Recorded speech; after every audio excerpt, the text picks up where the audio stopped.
National 5 biology students. Let's do these past paper questions together. So we've got question 3 here. It says the diagrams represent the movement of molecules across a cell membrane. Which cell would require the greatest number of mitochondria to allow the movement shown?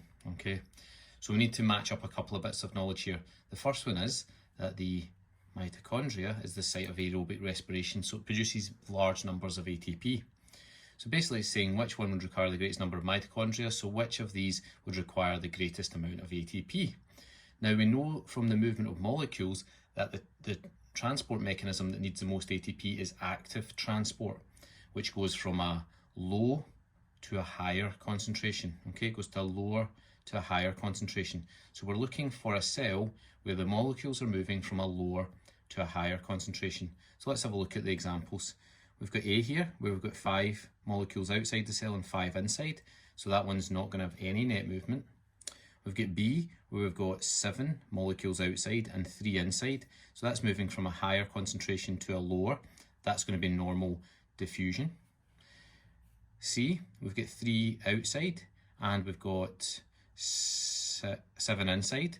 But because the arrow's going out, we're still going from high to low here. Okay, so again, that's going to be diffusion there. In this last one, we've got 1, 2, 3 outside and 7 inside, and that's going from the lower concentration outside to a higher concentration inside. Low to high is active transport, so our answer is going to be D there. Okay, question 4. A section of DNA contains a total of 6,400 bases, of which 32% are guanine. The number of adenine bases in this section is... Okay, when you get a question like this, the way I always write it down is like so. Guanine equals 32%. Now we know that cytosine is complementary to guanine, so that will also be 32%. So that gives us a total of 64%. That means that between adenine and thymine, we have a total of 36%.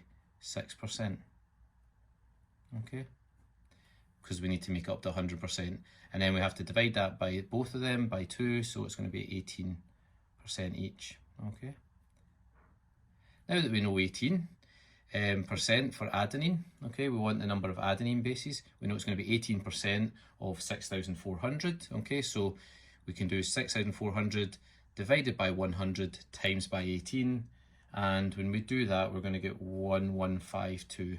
Okay, so the maths here is 6,400 divided by 100 times 18. That's how we get 18%. Okay, or you can do this calculation. If you know that 18% as a decimal is 0.18, you could do it like that as well. Okay, but either way, you're going to get 1,152 for that one. Okay folks, hope that helped. See you in the next one.